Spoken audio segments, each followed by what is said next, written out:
We're going to start off with a quick review from what we did in the last class, not the last week, the last class on Tuesday.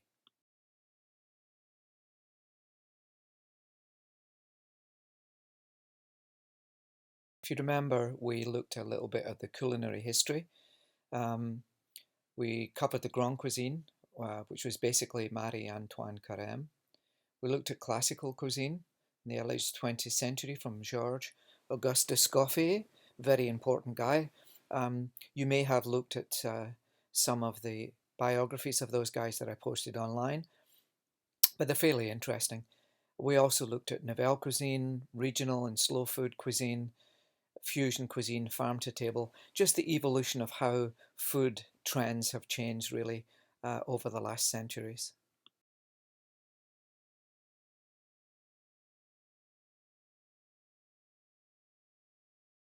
Then we looked at the classical kitchen brigade, pretty important stuff.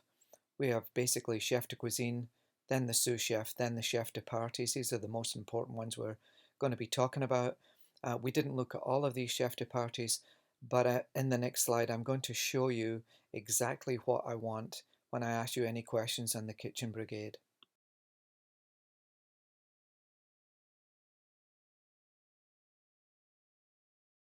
And you'll notice that this is a red star slide. This is the classical kitchen brigade. This is what I would ask in any questions, any tests, any exams. Executive chef, chef de cuisine, sous chef or second chef, then the chef de parties. And you'll notice that under each chef de partie, it has the French name on top and underneath it has the English translation. We'll have commis, which are basically just in training. Apprentices which are indentured, that just basically means that they've signed papers and they're contracted to finish their apprenticeship. And stagiaires or interns, they basically work just for knowledge.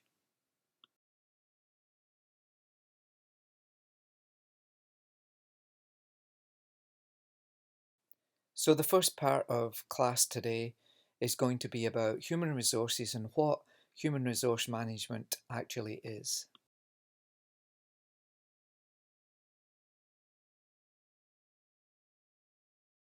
And we start off straight away with a red star slide. The functions of human resource management are what are human resources, or the human resource department. What is it there for? What does it do? It's responsible for new recruitment, so for hiring people. It's responsible for compensation, make sure that you're paid properly, make sure that your vacation pay is paid properly, etc., etc. It's there to make sure that there's safety precautions in place so that you have job safety when you're working on the floor or in the kitchen. Making sure compliance is held, that's government compliance, so that when the government decides that there's a new legislation, it's going to be the Human Resource Department that makes sure that that legislation gets carried out to the letter of the law. Also employee relations, so clashes within departments, making sure that everyone's happy, training, that sort of stuff. Actually, I jumped to training. Training and development is another part of employee relations, where you are given the chance to be able to grow within the company, to learn more things, and therefore to grow through the ranks. So these 6 things are the basic main functions of a human resource department.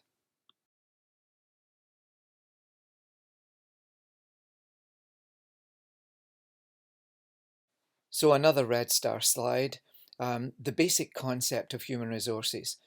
This is really important. You will definitely get this question in your final exam and maybe even in your midterm too. An organization, any organization, is made up of 4 different resources: men, material, money, and machinery.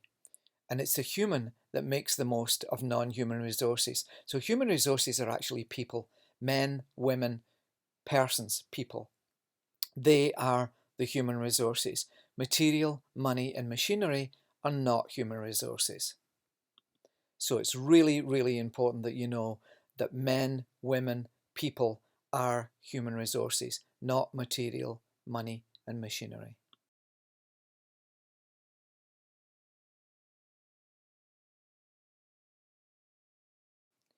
So in 1994, A noted leader in the human resources field made this observation. Yesterday, that is in the past, the company with access to the most money or the most capital and all of the latest technology, they had the best competitive advantage. Today, he's talking in 1994, remember, companies that offer products with the highest quality are the ones that have the best competitive advantage. But the only thing that's going to uphold a company's advantage in the future or tomorrow, that's today now, this present time, is the caliber of people in the organization. That predicted future is today's reality. Most managers in the public and private sectors of organizations of all sizes would agree that the organization's most important asset, the most important thing that you need to have a successful organization, in other words, are the people that you have.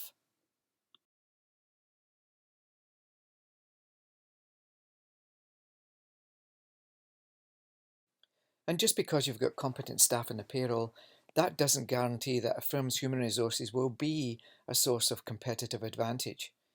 In order to remain competitive, to grow, to diversify, to get bigger, more efficient, etc., an organization must ensure that its employees or its human resources are qualified, they're placed in the right positions, they're properly trained, they're properly managed, and they're committed to the firm's success. In order to achieve these goals, or the people that have to help the company or the organization to achieve these goals, are the human resources or the human resource management.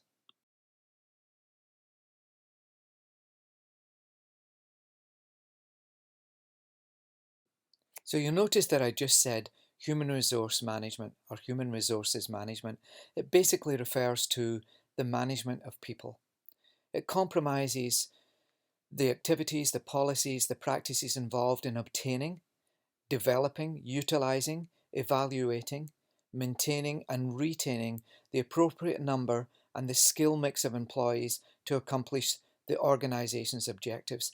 In other words, human resource management is all about training, finding the right people, maintaining the right people, keeping the right people, the right number of people, the right skill mix of all of the people that are in there in order to make sure that the organization's objectives are met.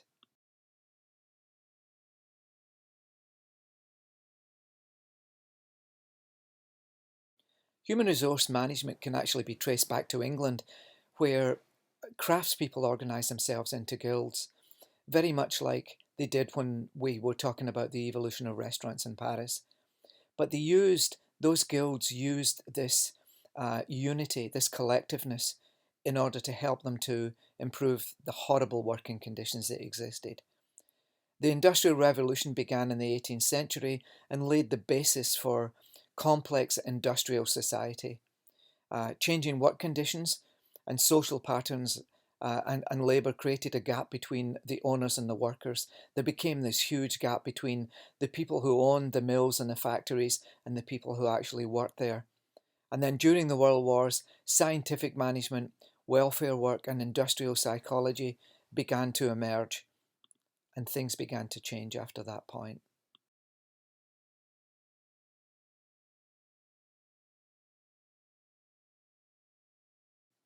So at this time, there was huge, drastic changes in technology. Things were growing really quickly. Organizations were getting bigger and bigger. Unions were coming in because there was a lot of discernment between the owners and the actual workers. And then the government decided, okay, we're going to have to do something about this. So the government started to put laws in to intervene, concerning the working people to give them a better way of life. And around 1920, a lot of these big organizations realized the companies that are a bit more successful are the ones that have the personnel departments to deal with all of these problems, or the human resources departments. So this is an important slide, by the way. It's a red slide. There's some good information in here. You will be asked questions on this, so please make sure that you note the information on this slide.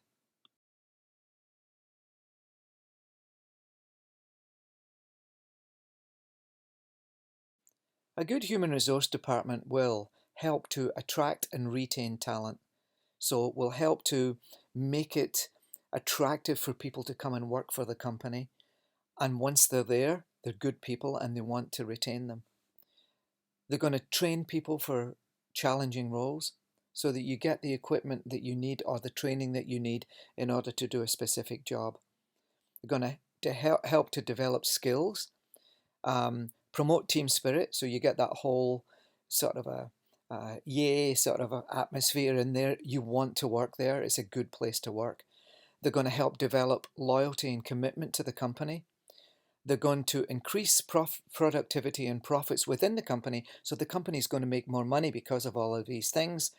They're going to help to improve job satisfaction for the people who are working there, and they're going to help to enhance a standard of living, so you get paid better and things like that. So human resources, good human resource practices help to do all of those things. This is the main importance of the human resource department.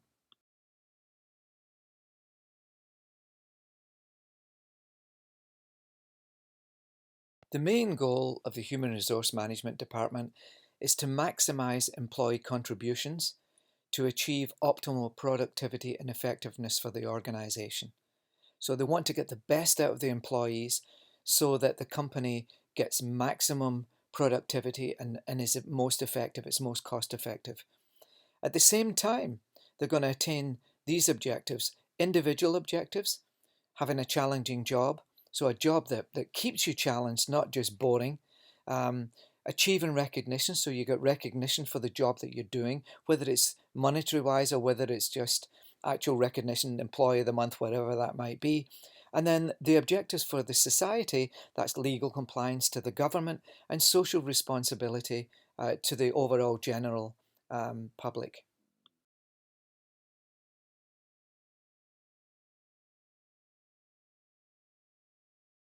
So let's look at the objectives of human resource management. Basically, it's to increase the employee's job satisfaction and self-actualization, give them something to work towards, a feeling of self-worth. Employees must feel like the job is right for their abilities and they're being treated fairly and equally. Satisfied employees are automatically more productive. That's just a standard way of life, you know that. Unsatisfied employees, on the other hand, tend to be absent, to quit more often, to produce a much lower work quality. And remember that both satisfied and dissatisfied employees can perform the same amount of work equally. It's just that they feel different, they affect the people working with them in a different sort of way. So it's something to look at.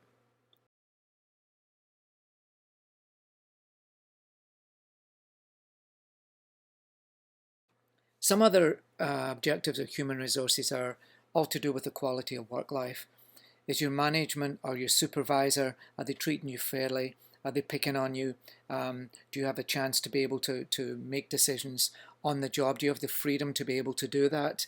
Um, are the surroundings of your workplace satisfactory? Are the lights bright enough? Is the machinery working properly? Do you feel safe there? Job safety is a key thing, obviously. Satisfactory working hours, so that you're not working 16, 17, 18 hours a day, that you're getting enough time off, that's fair. Meaningful tasks, not just boring things, but something that you feel worth when you're actually doing them. And the job environment should really be structured to meet as many of the workers' needs as is possible. These are all further examples of objectives of human resource management.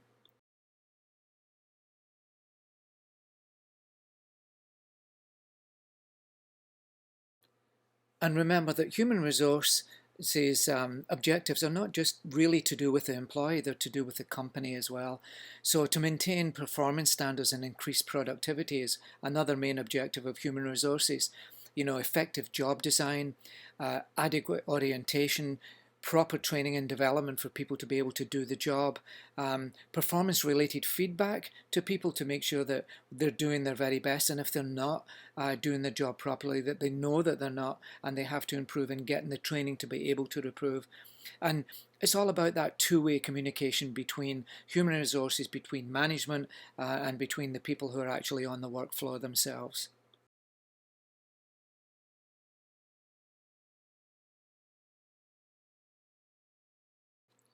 So remember that there's a whole bunch of laws out there, both provincial and federal, and another lot of objectives from human resources management is to make sure that the organization is in compliance with all of these things.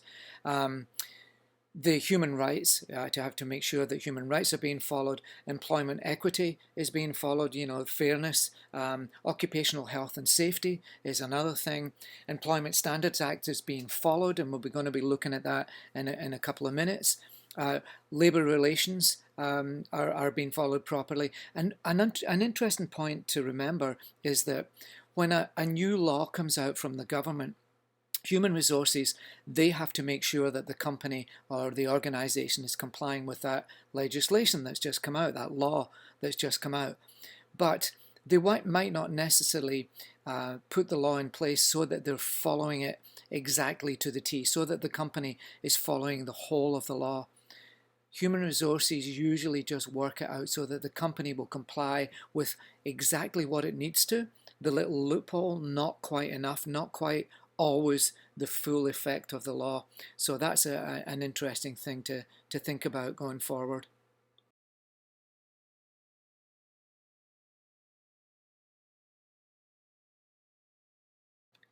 So more objectives are to establish and maintain a harmonious employer and employee relationship so that the bosses and the employers have, and the employees I should say, have a really good relationship between one and the other. To create also a safe and a healthy work environment, to make sure that machinery is being fixed properly, that people aren't having to cross wires just to make things work, that there's not water lying around the floor from leaks and things like that. Also to develop programs to make the economic, that's the wage situation, to make sure that people are paid fairly. The psychological and the social needs of employees as well are very important. Develop things to make sure that everybody has a good mindset, and helping the organization to retain productive employees, to make sure that everybody feels that they're worth something and that they're going to put their very best in to their work and therefore produce more and produce better quality stuff.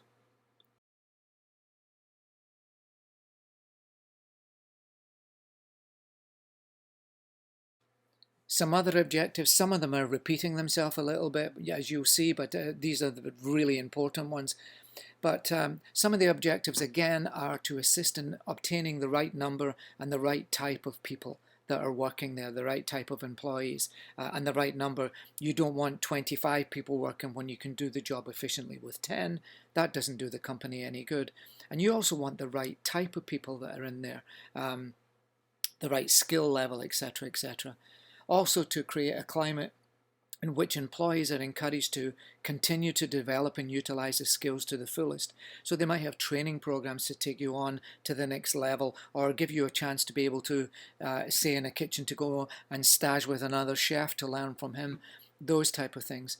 To establish harmonious employee and employer relationships, to make sure that the bosses and the workers are working together and feel comfortable together, and all of that sort of stuff. And again, for the safe and healthy work environment, that's really important as well.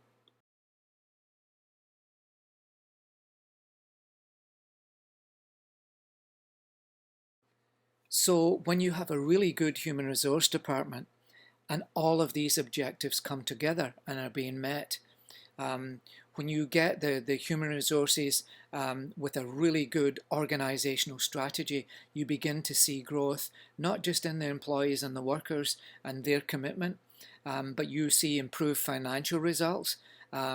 You find the company is better able to attract and keep the right people because it's a place that people want to work, because it's got a really good business and it's got a really good culture and it's a motivated place to work in.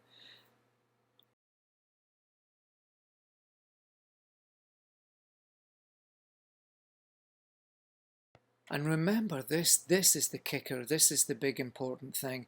It's important to remember that the people who do the work and create the ideas, because the workers mostly create the ideas, they allow the organization to survive. If you look at the bottom, the little artwork there, you see the evolution of the telephone. Right, it starts off with this kind of a wind-up, dial-up thing, and then it goes on to the iPhone. And what's going to be next? Maybe there's an advancement on from that, but the majority of that comes from the people, the creative people who work within an environment, within a kitchen, within an organization. And as an example, if I'm an executive chef and my boss comes to me and says, listen, we have a problem with the Caesar salad. The Caesar salad, everyone's telling me that it takes 20 minutes to get a portion of Caesar salad. When you're smart and you're smart executive chef or sous chef, you will go to the guys that work on the line and the guys that work in the kitchen and ask them the answer to your question or to your problem, because they will know the answer. Most people that are working on the floor will understand what the problem is. So let's go back to the Caesar salad. So you go to your guys there and you say, something's wrong here. How come it's taken 25 minutes to get an order of Caesar salad out there? And then somebody's going to say, well, chef, you know, the fridge that I keep the lettuce in is a 10-minute walk away. And I have to run every time I get an order for Caesar salad, I have to run away up that corridor to the end, to the fridge, to get the lettuce for the Caesar salad, run all the way back down to my station again, chop it up, put it out there. If you moved that fridge down to underneath my desk, if you gave me a fridge that was underneath my table, I would be able to get the lettuce quicker, and therefore you would be able to get the Caesar salad out quicker. I know that's a long garbled example, but if you think about it, that's usually where you're going to find the solutions to any problems that are within your kitchen.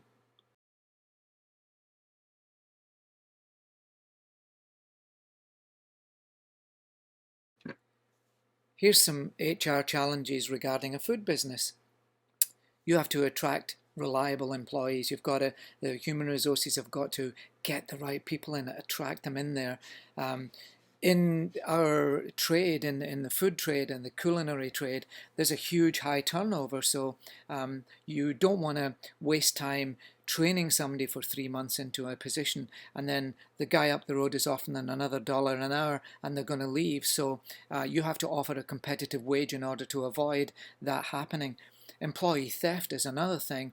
Usually employee theft, by the way, comes about because people are not being paid enough. That's something to think about going forward. And also the other thing, food business challenge, is the threat of a union. Sometimes it can be a good thing. Lots of times, particularly for a hotel or something like that, it's not necessarily the best thing to happen.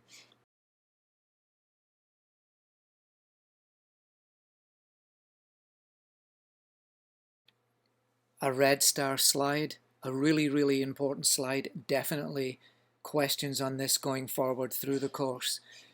These are some of the ways that human resources or the human resource department can help an organization, or an individual for that matter, a team leader. It can help you and your team to manage change.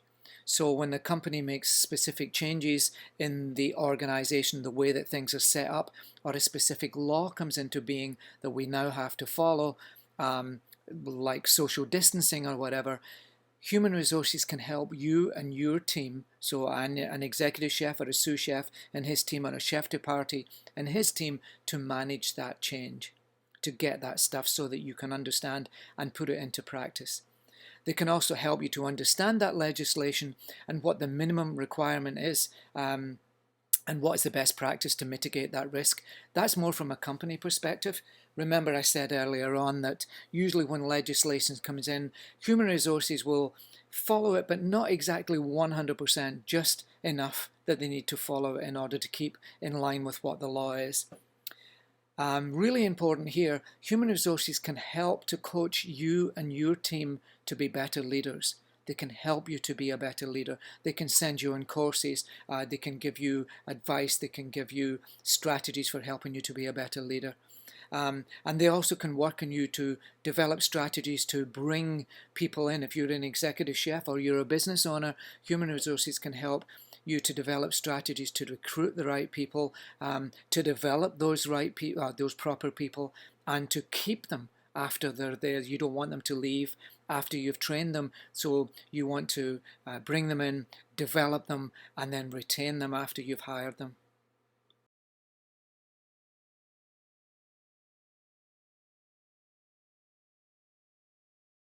Another red star slide, incredibly important. These are ways that human resources cannot help you. Human resources can't make decisions for you. They can influence them.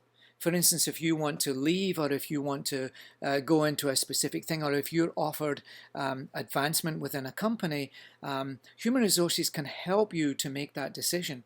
But they can't make the decision for you. They can influence you. They can give you advice. They can help you with the pros and cons of that. But they cannot make that decision for you. Really important. There is a question on that for sure. Human resources can't set the tone of the workplace. They can train leaders and people who are supervisors within that organization or kitchen to be better leaders, but they can't set the tone of the workplace. If you have a leader who is treating badly, or is the Gordon Ramsay shouty, screamy, horrible sort of a person, human resources can't set that tone. The leaders, the people in charge of a section, of a kitchen, of a department, they're the people who set the tone of the workplace. Very important. And they also can't take care of managing human capital. So you as an executive chef, as a team leader, as a head chef, whatever it may be, human resources can't take care of interviewing necessarily. You would have to interview in the end face-to-face with the person that you're going to try and hire. They can't do performance approvals, assessments I should say. They can't give employee feedback discussions. They can't say, okay, you're not doing your job properly, you need to grow. You know, if you have a bad engagement survey, all of these type of things, they must come from the manager. Human resources can't do that. They can equip the manager or the team leader with the skills to be able to deal with these things, but all of these performance interviews, etc., must be done by the team leader or the manager.